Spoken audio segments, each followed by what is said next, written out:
Hello everyone, welcome back to another video, and we've got something extremely exciting for you guys and gal today.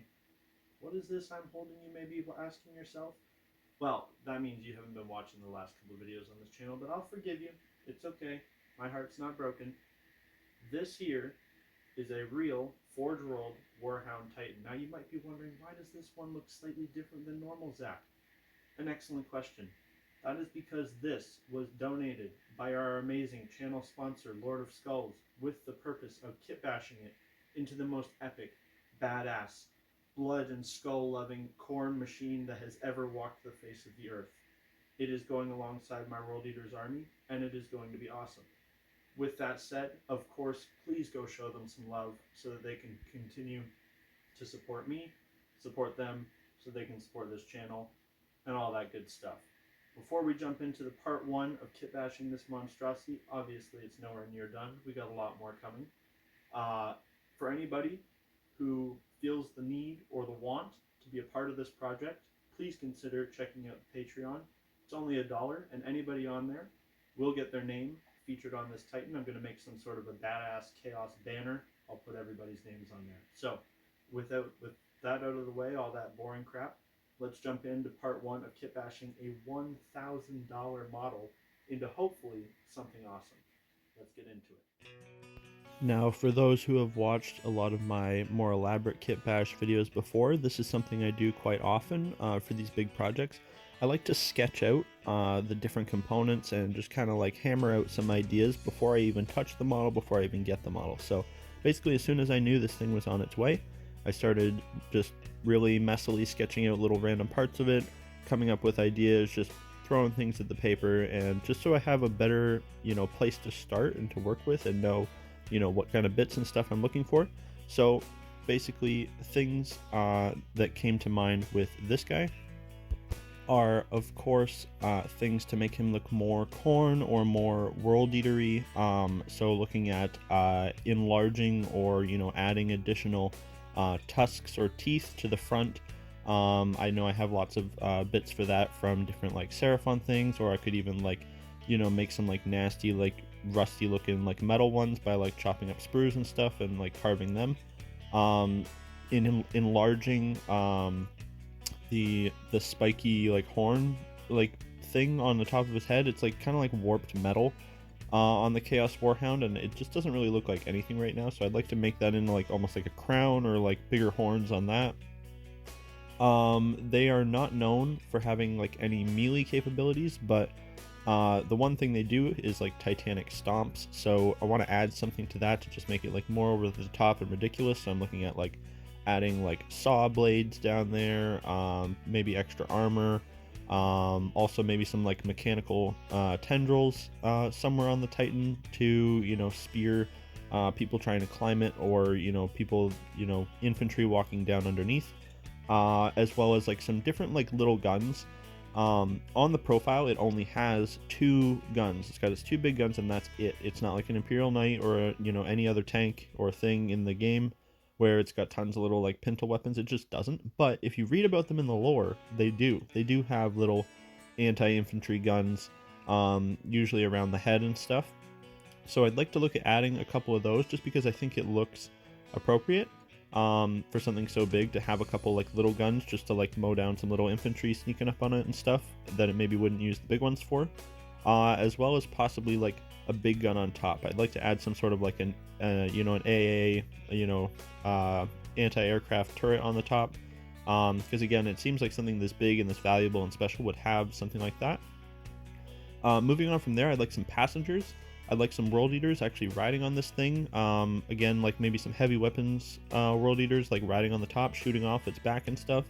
And then I was thinking, because my favorite bit of lore from the Warhounds involves Argol Tal and how he rescued one. So I was thinking maybe he could have some sort of a shrine or something on top, or maybe even kitbash like a model into like a statue on him. So I'm not sure. Yeah, those are just some ideas that I'm throwing out there before we even get a hold of the model.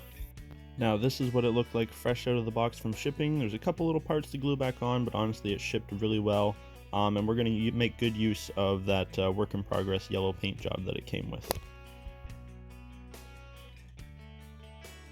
Now here we have the very first bit of kit bashing I did on the model. As I said previously, I really wanted to have some sort of an anti-aircraft turret on the top, and I just so happened to have the extra heavy bolter sponson from, I think it was a Predator tank, which works perfectly for that, and it's like just the right size.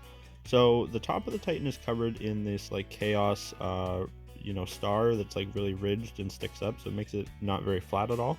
So what I did was I kind of scraped off the bit that goes through the middle, where like the grating is there, and then using just a couple little pieces of sprue as support, and then some ridged plastic card that's made to look like the metal on like a catwalk or whatever.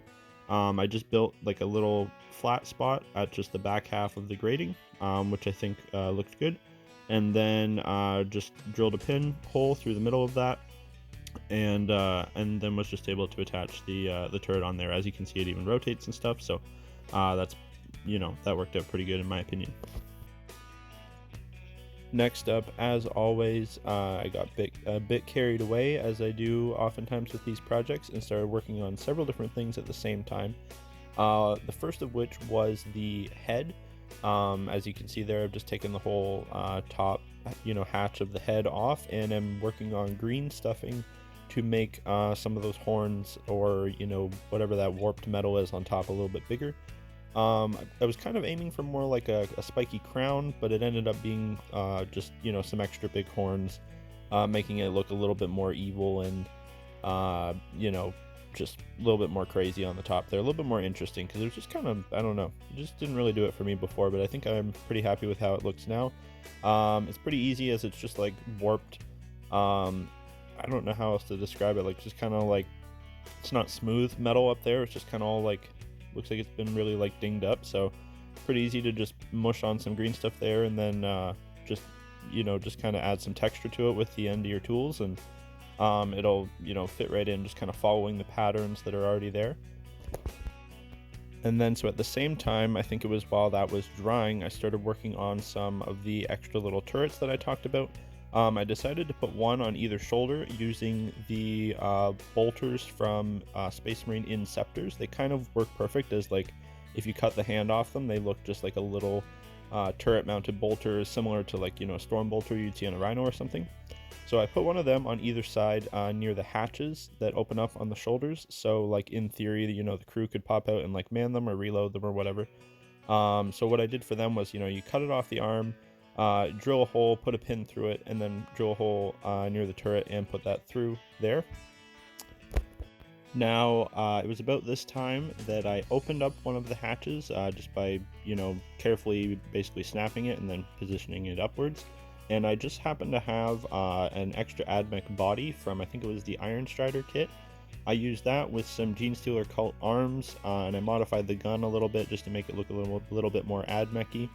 I just changed like the barrel on it so that he's popping out, and then down that side it's basically like a blob on the inside, and so I just had to like kind of fuse him to that with some extra like wires and green stuff and whatnot. So he's popping up and he's yelling at somebody about something like, get off my lawn, kids, or get off my Titan. Now after that, it was back to the Titan head. Here you can see my finished green stuff work. I made it kind of asymmetrical, some horns on top. I think I have like a before picture in here just so you can see what it looked like before that. Just kind of bland and boring in my opinion. So I was happy with that, but it just wasn't enough. It needed more. So then we started going to the actual like grill or face of the Titan. And what we did there was I had these 4 big tusks from an Age of Sigmar kit, and basically just like roughed them up with the knife, took little chunks and bits off them, broke the end off another, and added those to the grill just to make it even more like just evil and chaotic looking. They're pretty easy to glue on. There's like little natural slots there in between the metal teeth, and then just like filled in the spaces with a little bit of green stuff just to make sure they were secure. So that was pretty easy. Now after that, there just still wasn't enough. Like, he needed something here, and I was like, look to Lord of Skulls for inspiration. Melt a face. He's done this with one of his Terminator helmets already, but so I just took an extra little melt I had, I think from the Centurion kit, and added it to his chin. So he's got a little chin melta, able to shoot out underneath his tusks there, which I think looked pretty cool. I think it was around here I got the idea, looking at his flamer arm, which I think must be like meant to have been like a loyalist flamer, because it's not all like dinged up and nasty looking like the other chaos parts of it. So I took the knife and roughed that all up, as well as the turret on top. I made everything look even, like banged it all up equally, drilled little holes, you know, cut chunks out of it and stuff. And so I'm looking at this flamer and I'm like, how can I make this look more chaosy? And then I look at my bits box and I see three little mini corn juggernaut type heads. I think they are from the Lord of Skulls kit, and they have already like a flamer type mouth on them, and I was like, ooh, those will fit perfectly. So with some really finicky trimming of the back of them, because they didn't want to fit in very well, and I think I had to fill in the barrels of the flamer with a little touch of green stuff, I attached all three of those to the three barrels of the flamer, so now the flame is going to be coming out of the mouth of these little mini juggernaut heads, which I think is very fitting. So here you can see the model up to the point that we're talking about. A couple little bits I hadn't talked about. I added a little mechanical tendril like bursting out of the grating on top, again to, you know, discourage boarding actions. Yeah, so after that, basically it was time to prime the whole thing. It's nowhere near done. There's tons of kit bashing and stuff to do. This is going to be probably at least a 3-part series, I think. But Canadian winter is fast approaching, and even Canadian fall is generally too cold for big priming projects outside.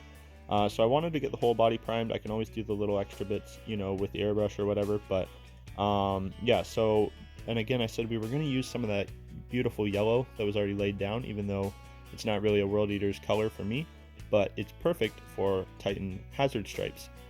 So I took the tape and I wanted to do some hazard stripes on the face and a little bit on the arm. So, you know, just cut the tape off, and now you get this beautiful cinematic tape peel reveal video. I know these are always super popular with people for some reason. I think it's just like almost like a visual ASMR thing. So yeah, I think that turned out really good. Like I said, it was really nice yellow that was already laid down, so I think this will look awesome on the Titan when it's all painted up.